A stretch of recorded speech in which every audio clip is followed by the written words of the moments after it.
la crème de la Gruyère, qu'est-ce qu'elle a de particulier? C'est une crème qui est relativement épaisse. Alors, elle est à la fois mi-fluide et mi-épaisse.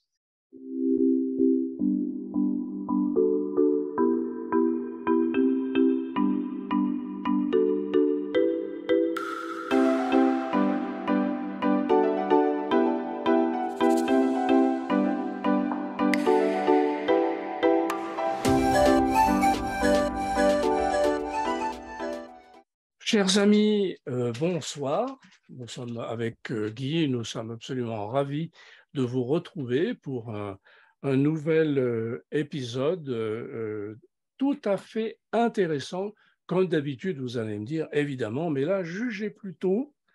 Nous sommes ce soir avec notre ami Guy qui va nous parler d'une assiette donc, que vous voyez juste là derrière moi d'ailleurs, qui s'appelle Symphonie de fruits noirs et bleus à la crème de la Gruyère. Bonsoir Guy. Bonsoir Claude et bonsoir à chacun et chacune de nos auditeurs et de nos auditrices, bien entendu. Alors, avant de te lancer dans cette magnifique assiette, Guy, peut-être as-tu quelques actualités et mon petit doigt m'a dit que tu étais allé déjeuner dans un endroit un peu extraordinaire. Ah, ben oui, on en avait déjà parlé. Puis, il faut quand même Oui, que nos auditeurs sachent que nous avons la partie enregistrée qui sont en train de nous écouter pour le moment, mais que voilà. nous avons une grande conversation également avant et même parfois après les enregistrements. Oui. Donc, on ne, on ne part pas comme ça d'un simple coup de fil Ah oui, impromptu, hein. On prépare un petit peu.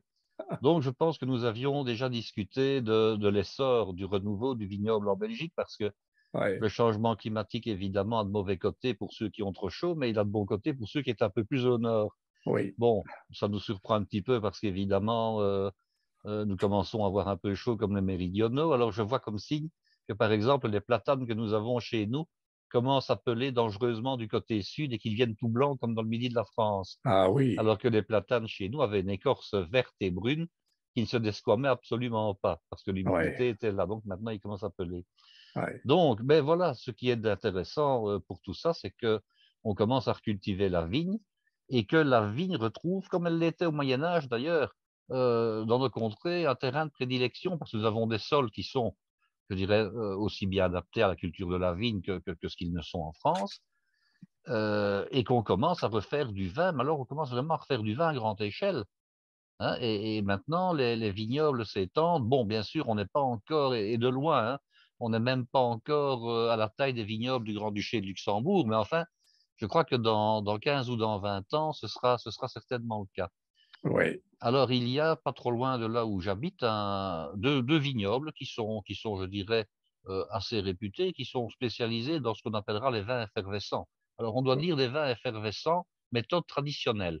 Hein, oui, avant, on disait bien il y a très longtemps, hein, quand on voulait faire un vin de type champagne, on disait: «On fait du champagne». Bon, le ah oui, champagne a rué dans les brancards en disant: «Non, non, non, non, champagne, c'est rien qu'à nous». Bon, oui, et ils ont même fait des misères à une petite localité suisse qui s'appelait Champagne et qui avait l'outrecuidance d'appeler ces vins du nom de leur commune. Bon, voilà, ouais, tant ouais. pis s'ils s'appelaient Champagne, ils ne pouvaient pas. Donc, à mon avis, il y a des royalties qui sont passées en Suisse pour leur dire: «Écoutez, maintenant fermez-la et appelez vos vins autrement». Bref, donc on ne peut même plus, appeler ces vins-là méthode champenoise Oui, puisque le mot est trop connoté, donc ça risquerait de faire pâlir, je dirais, ou faire du tort au vin de Champagne proprement dit. Donc maintenant, on doit dire des vins effervescents méthode traditionnelle. Évidemment, les Russes, eux, ils ont décidé de garder l'appellation Champagne et je pense qu'on n'ose pas trop leur dire qu'ils ne peuvent pas.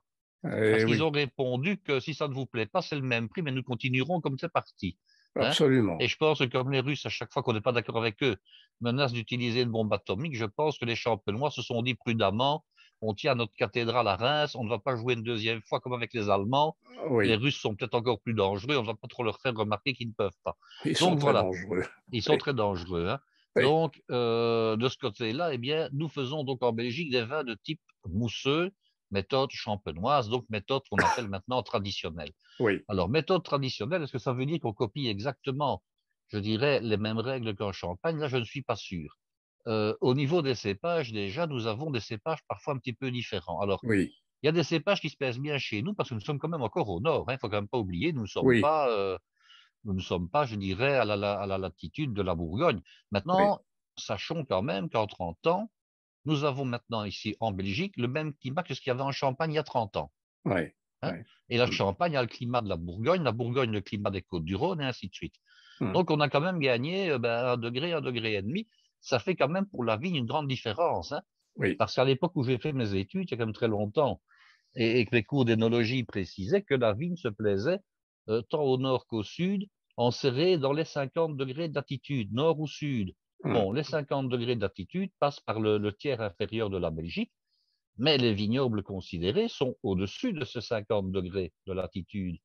Et même Oui, chose pour l'Angleterre. Hein. Les vignobles anglais maintenant du sud de l'Angleterre, ils sont aussi plus au nord que les 50 degrés de latitude. Donc cette norme des 50 degrés là ne compte plus. Alors, quels sont les cépages qui se plaisent particulièrement bien chez nous et quels sont les types de vins qu'on va plutôt faire? On va essayer de ne pas trop faire de vin rouge, hein, parce que le vin rouge, il a besoin de soleil.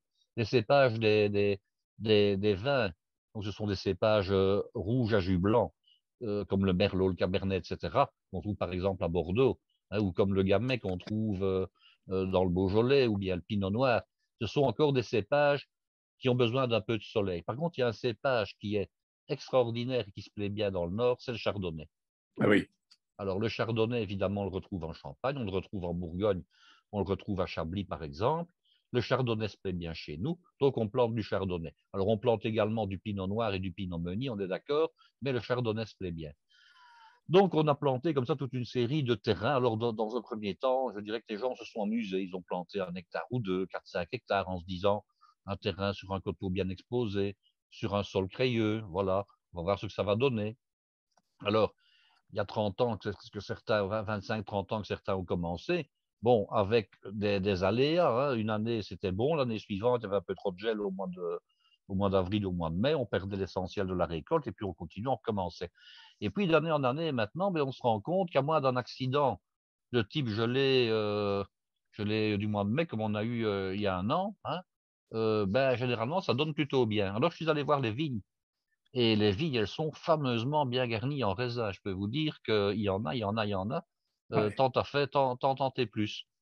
Alors, D'accord. l'endroit dont nous avions parlé, eh bien, c'était un vignoble donc, qui avait déjà remporté dans un concours est en principe toujours à l'aveugle, évidemment, hein, le prix du meilleur vin effervescent du monde, ce qui n'est quand même pas rien, parce que ça veut dire qu'il avait battu les champagnes. Hein, Oui, et c'est un oui, concours qui est organisé en France, donc on peut même pas soupçonner que nous aurions pu piper les dés hein, en oui. l'organisant en Belgique. C'est un concours qui est organisé en France. Bon, donc il était meilleur que les grandes marques de champagne Bon, on n'en françaises. a pas entendu parler, nous, hein. Ah non, non, ça c'est normal, hein, on ne va pas en parler évidemment. Hein. Donc il était meilleur que les Moët Chandon, que les Ruinards, hein, que Piper Heidsieck et que sais-je, que Veuve Clicquot et compagnie. Donc on n'en a pas parlé. Alors ça me brûlait quand même d'aller leur jeter un petit coup d'œil jusque-là. Et il se fait qu'il voit grand. Alors, Oui, il voit grand parce qu'ils viennent de replanter 10 hectares en plus. Donc maintenant, ils atteignent 40 hectares, ce qui est énorme hein, oui. pour une seule maison, je dirais, surtout à l'échelle de la Belgique. 40 hectares en superficie. Et d'après ce que j'ai encore compris, on va encore en replanter une dizaine. Donc, avec les 50 hectares qu'ils vont avoir, ils envisagent de produire 500 000 bouteilles par an. Alors, toutes ces Waouh. bouteilles, il va falloir les écouler, bien entendu, mais comme Oui, ils ont de la suite dans les idées, ils sont en train de construire un chai enterré à 7 mètres de profondeur, de manière à reproduire, je dirais, un peu comme en Champagne, disons, les vinifications dans les caves qu'on fait en Champagne, hein, sous dans la la ville de craie. Reims ou sous la ville d'Épernay. Oui, Ici, ils vont le refaire, mais de manière artificielle, dans leur terrain crayeux, mais en creusant, puisqu'il n'y avait pas de cave à l'origine. Hein. Donc, ils vont recréer une cave qui sera à la même température toute l'année.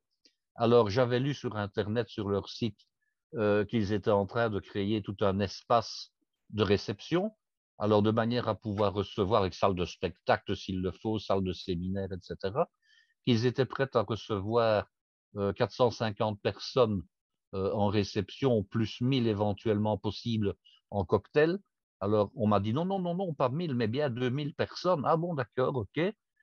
Ils sont en train de faire, bon, les travaux seront terminés, inaugurés au mois de novembre, mais ils sont en train de faire un rooftop, c'est-à-dire, c'est la grande mode des terrasses sur les toits des bâtiments maintenant, de manière à avoir vue sur le vignoble.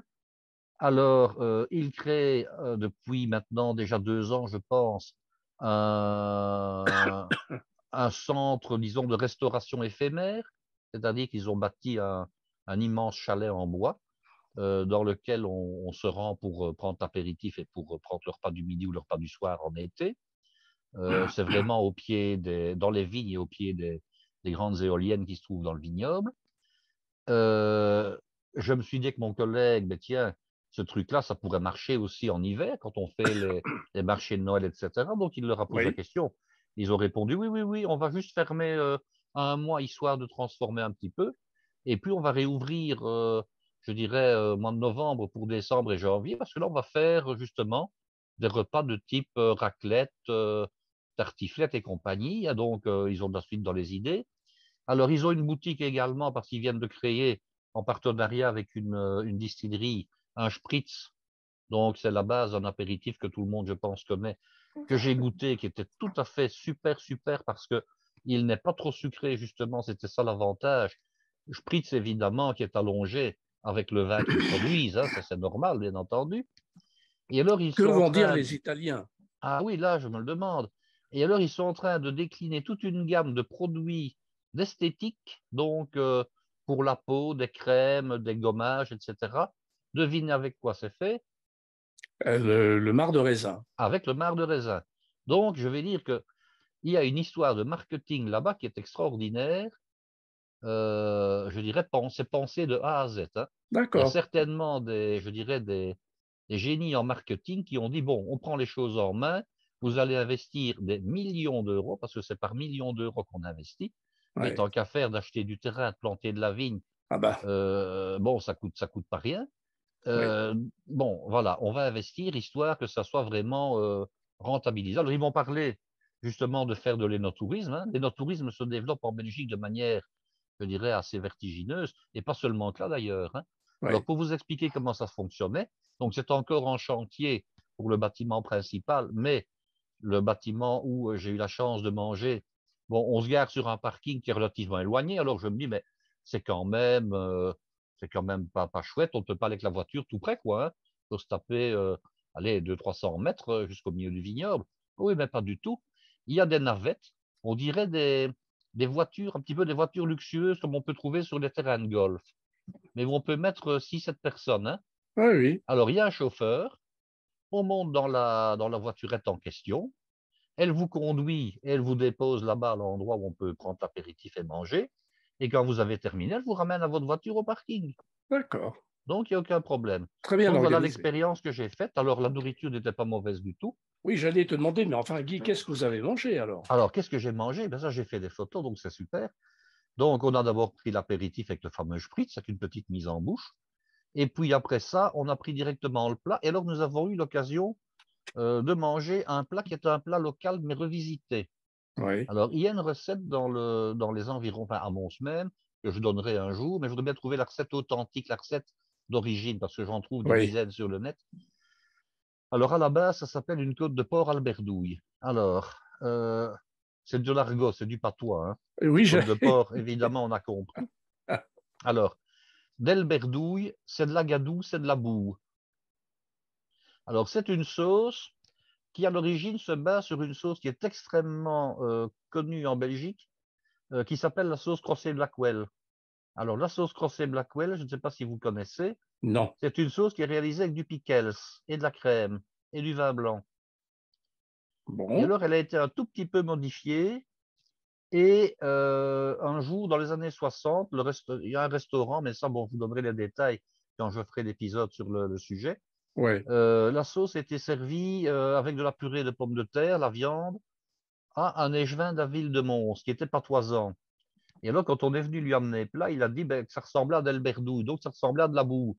Ah Parce que oui, vous alors, aviez la sauce un oui. peu brunâtre et la purée de pommes de terre qui formaient une espèce de magma, de mélange un peu improbable.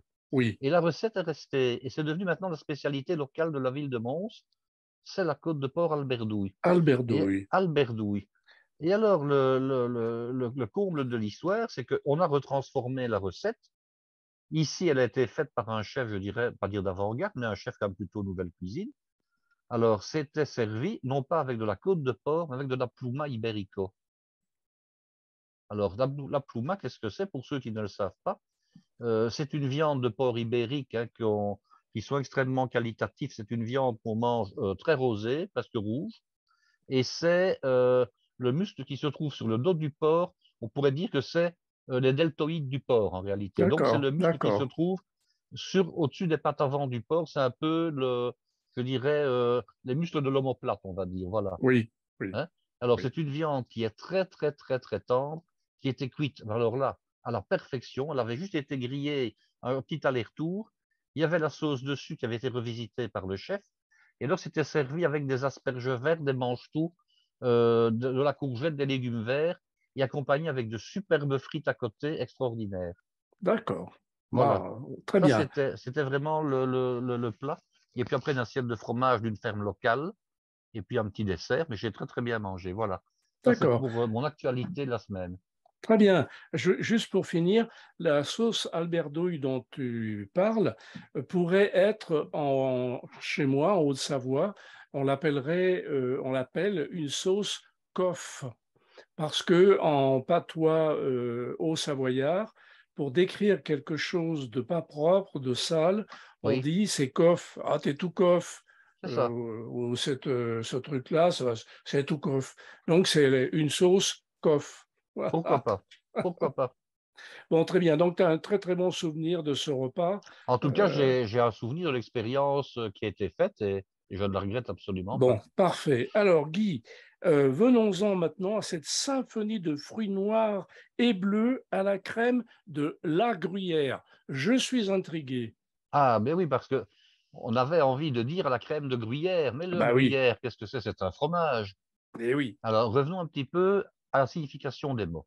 Quand on oui, dit le gruyère, on parle d'un fromage de type fromage à pâte dure cuite, hein, oui, de type comté, hein, pour le dire oui, simplement, oui, qui est élaboré avec du lait de vache qui provient d'une vallée qu'on appelle la vallée de la Gruyère. Et la Gruyère, c'est une rivière en principe avec une localité qui s'appelle Gruyère, qui se trouve au milieu de tout ça.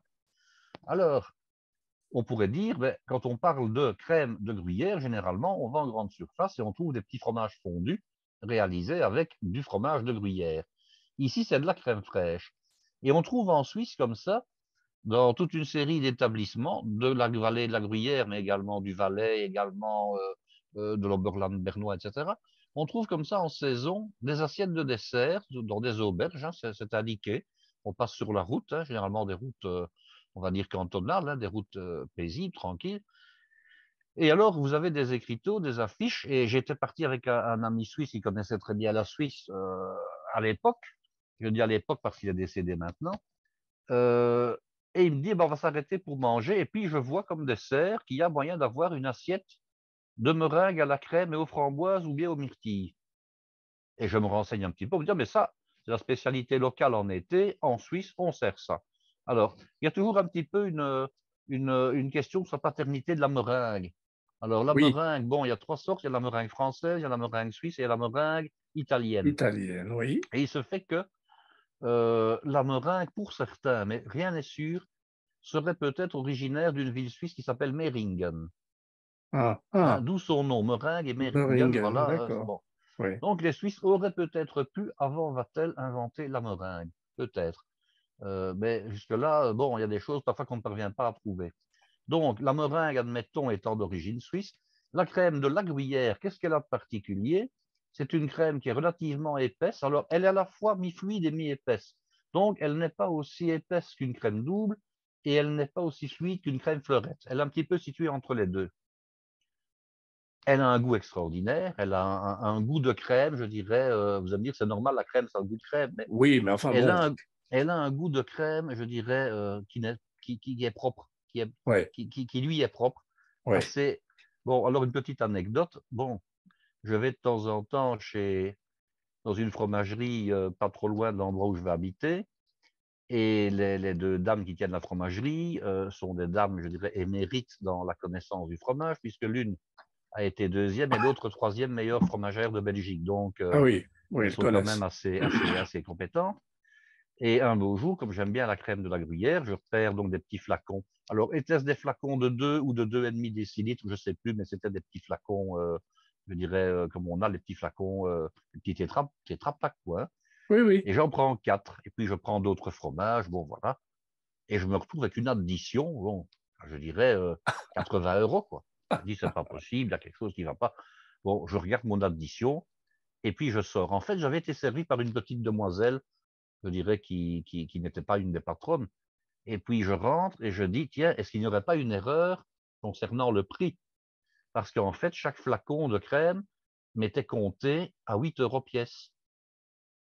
Ah oui. Alors, je fais mon petit calcul, je dis 4 fois 8, 32, donc Ah, le litre de crème fraîche fait 32 euros, quoi. ouais. Et puis, je m'adresse à une des patronnes et je dis, tiens, est-ce qu'il n'y aurait pas une erreur? Est-ce qu'on ne m'aurait pas compté, allez, que 8 euros, c'est pour les 4, et puis finalement, on m'a compté le total 4 fois, quoi. Ah non, non, qu'elle me dit, c'est 8 euros le flacon de crème de gruyère, de crème de la gruyère. Ah bon, il n'y a pas de problème, mais je pensais que c'était une erreur. Donc, ça vous situe un peu le prix, hein. Oui, oui, oui, Donc, je dirais que ce n'est pas forcément la portée de toutes les bourses, mais enfin, bon, voilà. oui, C'est quand même très bon pour autant. Alors, j'ai préparé ce dessert. Pourquoi? Parce que je me dis que c'est un dessert qui peut être vite fait et que les produits sont changeants. On n'est pas oui, obligé de mettre de la crème de la gruyère si on n'en a pas. oui, Je pense qu'une bonne crème de type crème d'Isigny, par exemple, fera oui, l'affaire, hein, ou une crème, je dirais même, si je peux dire, une crème de supermarché. La seule chose, c'est qu'il faut avoir une crème qui soit, je dirais, entre le fluide et l'épais.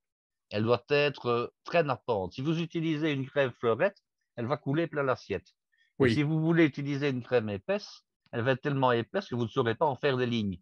oui, Donc la solution, c'est d'acheter un pot de crème fluide, donc de type fleurette, un pot de crème, je dirais épaisse, de type crème double, et de faire votre petit mélange de l'une et de l'autre, sans battre évidemment, sinon vous aurez du beurre, de manière à avoir une crème semi-fluide ou semi-épaisse. Ça, c'est comme vous souhaitez l'appeler. Alors, la crème n'est pas sucrée, donc la crème est utilisée sans adjonction de sucre. Pourquoi? Parce que les petites meringues que vous allez mettre en garniture, elles le sont relativement sucrées. oui, Donc, il vous faut également des petites meringues que vous pouvez soit réaliser vous-même, je vous expliquerai comment on fait, soit que vous achetez dans le commerce, parce que ce sont des petites meringues qu'on trouve dans des petits sachets de cello dans tous les rayons des grandes surfaces. Et puis des fruits. Alors ici, j'ai utilisé des fruits noirs et des fruits bleus. Donc c'était la saison des myrtilles, c'était la saison des mûres. Ben, j'ai mis par personne, je dirais, une dizaine de chacun. Donc, d'accord. le dressage est très facile. Avec votre cuillère, vous faites le mélange des deux crèmes. Quand vous avez la fluidité souhaitée, vous faites des traits. Alors, les traits ne doivent pas être ni réguliers, Oui, ni esthétiques. Du moment que vous faites des traits, et si vous souhaitez faire une spirale plutôt que des traits, ça marchera aussi très bien, hein. oui, oui, Donc, moi, je vous oui, donne l'exemple ici avec des traits, mais vous mettez ce que vous voulez. Et oui, puis, ben, vous disposez vos petites meringuettes, vous en disposez 5, 6, harmonieusement. Vous mettez vos fruits noirs et vous mettez vos fruits bleus. De nouveau, vous les déposez, que ce soit joli. Alors, mon ancien patron disait, il faut faire un désordre arrangé. Et oui, ça veut tout dire, ça. Faire un oui, désordre arrangé, ça veut dire qu'on ne doit pas essayer de s'escrimer à faire quelque chose de géométrique ou de représentatif. Et à l'époque où je donnais cours, les élèves essayaient toujours de dresser leur assiette quand on faisait des assiettes où le plat était dressé sur assiette et non plus sur plat, de faire des assiettes, je dirais, euh, en motif 5 ou 6 ou 3, des tiers, des pointes, de la géométrie. Je disais non, je disais, ça ne va pas parce que vous juxtaposez les produits. Ce que vous devez faire, c'est intégrer les produits les uns avec les autres, hum, de manière à faire ce que j'appelle un désordre arrangé, c'est-à-dire une composition où tout se mêle harmonieusement, en ayant l'air d'être en fait du désordre, mais qui ne l'est pas du tout. Et si hum, je veux rapprocher ça euh, de l'horticulture, vous connaissez les parcs. Il y a trois grands types de parcs, hein. Il y a les parcs ou les jardins dits à l'espagnol, il y a les parcs dits à la française et il y a les parcs dits à l'anglaise, oui, hein. oui, Alors, l'assiette qui serait trop arrangée et qui serait vraiment géométrique, ce serait, je dirais, le parc à la française, hein, oui, avec des motifs très taillés, très oui, mesurés, très arrangés. Et oui, puis, vous avez le jardin à l'anglaise, où en fait, on croit que c'est un décor naturel, avec des bosquets, des petits ponts, des petits lacs, des petites rivières, des sentiers qui sinuent. oui, On croit évidemment que tout ça est le fruit de la nature et du hasard, ce qui n'est pas du tout le cas. tout ça a été pensé, a été dessiné par des paysagistes. Eh bien, une assiette où le désordre est arrangé, c'est la même chose. On croit que ça a été mis un peu n'importe comment, plic-ploc. Ce n'est pas du tout le cas. Ça a été pensé, mais on a l'impression que c'est n'importe comment. Et c'est ça qui fait que c'est une belle assiette, en fait. Et Tout à puis, fait. j'ai réalisé avec une cuillère de simples petites lignes, je dirais, de sirop rouge. Alors, je n'avais pas de coulis sous la main. Qu'est-ce que j'ai pris? J'ai pris donc du sirop industriel de type framboise, de type fruits rouges, et j'ai Oui, fait comme ça quelques lignes dans l'autre sens. oui. Et puis, j'ai saupoudré le tout avec un tout petit peu de ce fameux sucre dont nous avons déjà parlé, qui est donc du Rafsisnow, ça c'est la marque commerciale. C'est en fait un sucre glace qui ne fond pas. Hein, donc D'accord. c'est un sucre glace qui restera toujours, je dirais, apparent, hein, un sucre neige, mais D'accord. il ne fondra pas même s'il y a un tout petit peu d'humidité sur l'assiette ou sur les fruits, ou forcément la crème qui est humide, le sucre va rester. Alors ce que Ouais. vous pourriez mettre également en plus, c'est éventuellement quelques amandes effilées, légèrement grillées au four, mais ce n'est pas une obligation comme celle-là. Alors c'est un dessert qui est très rapide à faire, qui ne nécessite pas de compétences particulières, puisque tous les produits se trouvent dans le commerce. Donc vous n'avez qu'à acheter, vous gardez bien tout au frais, vous préparez votre crème à l'avance, qui n'est plus qu'à l'utiliser au dernier moment, et puis vous avez tous vos produits pour dresser au dernier moment, un petit dressage, et alors ça se suffit. Ce que vous pouvez mettre pour accompagner ce dessert, c'est éventuellement une belle tuile aux amandes. Voilà. Ah oui. Hein. Et alors, c'est rigolo parce que, en fait, la meringue, euh, des petites choses de meringue, je croyais que c'était la crème. Ah oui, oui, oui. Et ce qui est la crème, je pensais que c'était de la meringue. Ben oui, voilà, c'est le contraire. Et c'est complètement le contraire. Et ça m'amène à une autre question. Euh, tes deux crèmes, tu les bats au fouet pour le Non, mélanger? comme j'avais expliqué, on les mélange, mais sans les battre pour éviter qu'elles ne se transforment en beurre. D'accord, Parce que d'accord. la crème épaisse, elle est déjà, disons, comment dirais-je, il ne faut pas grand mouvement pour qu'elle graine et qu'elle devienne du beurre. Ah oui, Donc, on d'accord. mélange tout simplement au fouet sans fouetter, ou alors à la cuillère ou à la fourchette, Oui, parce que je me histoire disais peut-être, d'incorporer l'une à l'autre, mais oui, sans plus. c'est intéressant qu'elles soient un petit peu allégées, qu'il y ait un petit peu de l'air dedans. Non, Non, pas du tout. non. Pas du tout, au contraire, on l'utilise telle qu'elle. Alors, la crème de gruyère a le gros avantage, c'est qu'elle a la bonne consistance directement. Ah oui, Voilà. Alors ici, en fait, j'avais de la crème de gruyère, mais je ne l'ai pas utilisée tout de suite, donc elle a un petit peu épaissi et j'ai dû la fluidifier en rien. Mais sinon, la crème de gruyère, on la ah sort d'accord, de la petite canette là et elle a la bonne consistance et on fait les traits d'accord. directement. Ah oui, je vais essayer de faire ça avec de la crème de Bresse. Parce Oui, que pourquoi pas. la Oui, crème de gruyère, de la gruyère, j'ai jamais vu ça ici. oui, je Je vais connais la regarder. crème de Bresse, elle est pas mal non Elle plus. est pas mal non plus, hein. Et alors, vous pouvez donc ce dessert-ci, évidemment, à l'avantage, c'est que c'est un dessert qui est très peu sucré. Et on ne met pas de sucre à part le petit décor comme ça Oui, au-dessus pour donner un petit peu de, oui, pour oui, farder un peu l'assiette, oui, parce que la meringue est très sucrée. Alors, oui. l'avantage, c'est que vous pouvez réaliser ce dessert-ci pour des diabétiques. Ah Alors, oui, par contre, vous devrez réaliser les petites meringuettes vous-même, tout simplement, en utilisant un substitut du sucre. Hein. oui, Alors, c'est pas compliqué. Vous utilisez un substitut du sucre, donc de type stevia, de type tagatose, etc., en version 1 pour 1, donc un produit qui s'utilise dans les mêmes quantités que le vrai sucre. Hein, donc, si c'est 100 grammes, c'est 100 grammes du substitut, hein, pas de d'accord, problème. d'accord. Vous faites une meringue française, donc on met Oui, donc dans son batteur les blancs d'œufs, on met une petite pincée de sel, on met un tout petit peu de sucre ou de faux sucre, hein, l'un ou l'autre. oui, On bat d'abord légèrement pour casser les blancs, hein, sans les abîmer, hein, mais on bat d'abord tout doucement. Quand les blancs sont devenus bien mousseux, on augmente la vitesse. À la fin, on ajoute le restant du sucre. Comme on dit, on serre les blancs, ça veut dire qu'on va les battre, je dirais, en vitesse maximale pendant, je dirais, peut-être 30 secondes, une minute, jusqu'à ce que le sucre soit incorporé, et puis on arrête. Alors, je vous avais donné le truc, mais je vais quand même le rendre. Une petite pointe de crème de tartre empêche les blancs grainés, donc toujours un petit peu de crème de tartre sous la main, ça fait pas de tort. oui, On dresse les petites meringuettes à la poche je dirais. Tu mets un peu de sel, tu mets un peu de sel ou Alors, pas? je mets un peu de sel au départ parce que le sel va donner un goût, va accentuer le goût. Et donc, surtout, le sel fluidifie les protéines. Donc, il Ouais. va avoir sur les blancs d'œufs une action, je dirais, de fluidification.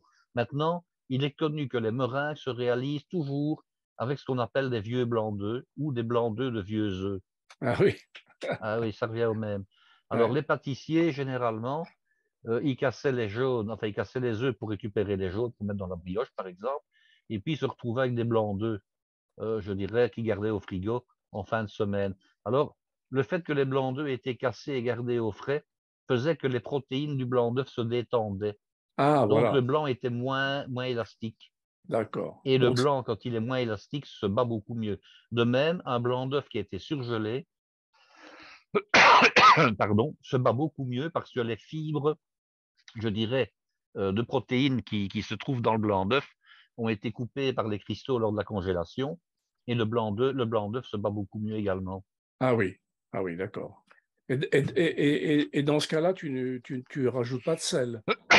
C'est-à-dire qu'on pourrait s'en passer, mais par habitude, je mets toujours un petit peu de sel quand même. Je mets toujours une mini pincée de sel. Ah d'accord, Le parce but n'est que pas, le but n'est pas de saler le produit, hein. On oui, ne doit oui, pas oui, sentir qu'il y a du sel dedans, hein. On oui, en oui, met absolument. vraiment, quand on dit une pincée, c'est vraiment la petite pincée pour un quart de litre, donc Oui. c'est Parce rien que du tout, hein. j'ai entendu dire par un très grand chef très connu que mettre du sel pour monter le meringue ne servait à rien. Bon, c'est son point de vue. Moi, j'ai le mien, voilà. Ah, oui, oui. Alors, moi, Et je non, sais que, pardon, je sais que chimiquement, le sel est connu pour fluidifier les blancs d'œufs.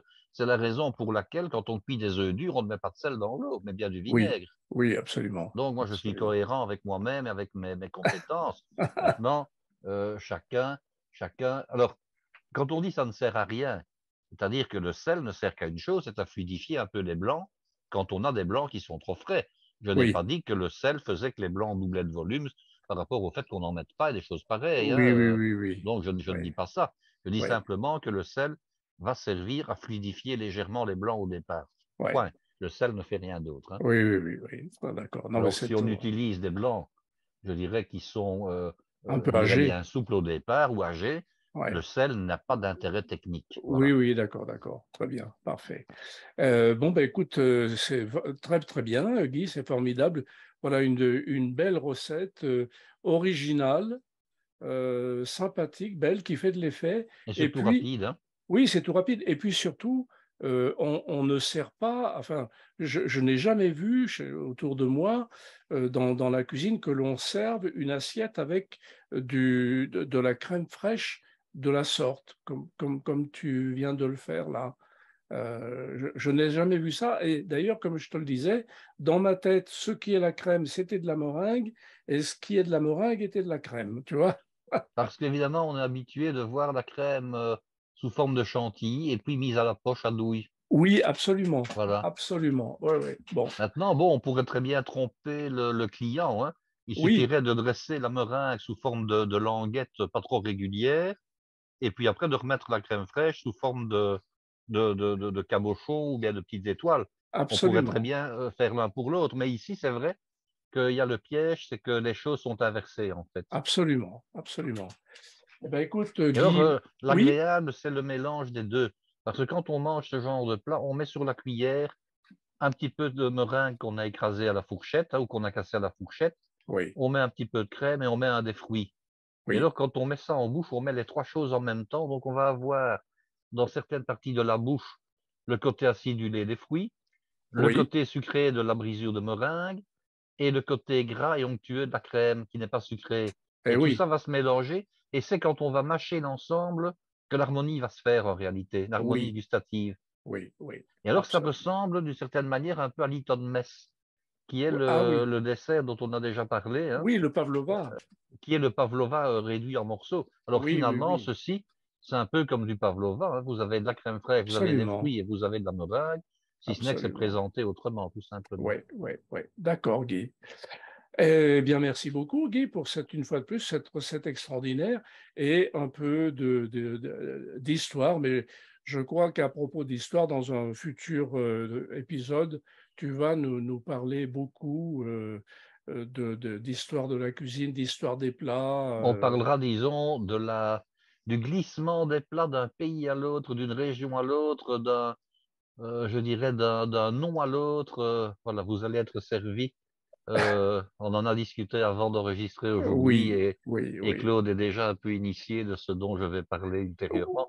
Mais je ne dis Oui, pas que c'est dans l'épisode suivant, hein, parce que non, bon, oui, il oui, peut le non, parce préparer. que On verra. ça te demande de la recherche. Et d'ailleurs, je t'indiquais, Guy, que tu pourrais faire un bouquin avec ça, hein. Oui, ben oui, mais bon, il faudrait le temps pour ça, hein, et Oui, oui. c'est ce qui me manque le plus, c'est le temps, voilà. Ah là là, c'est retraité, mais c'est incroyable. C'est incroyable tout ce qu'on a à C'est faire, pire en que fait. quand on bosse. Exactement. Ah non, mais mais moi je le vois bien, c'est absolument fou.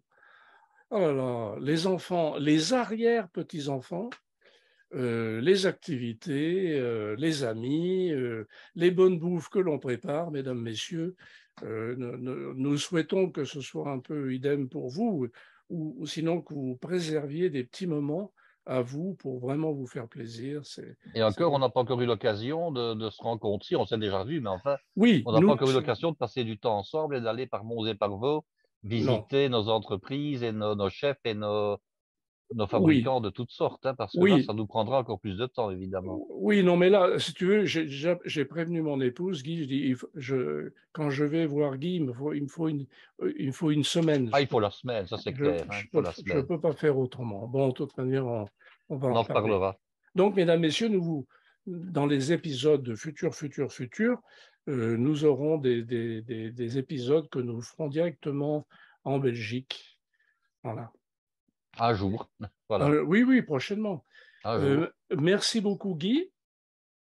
Ben, à bientôt, Claude. Et chers amis, à très bientôt. Dites-nous, faites-nous vos commentaires. Donc, nous sommes aujourd'hui le 12 juillet. Normalement, demain, 13 juillet, je mets le site sopac.be en ligne. Ça devrait se faire. Donc, je vous tiendrai au courant. Et dans les projets, c'est de faire une appli pour smartphone et une appli pour Apple, pour l'iPhone. Donc là, ça sera vraiment bien. Déjà, on nous trouve sur Apple Podcast et les autres très prochainement. Merci beaucoup, à très bientôt. À bientôt. À bientôt, Guy, au revoir.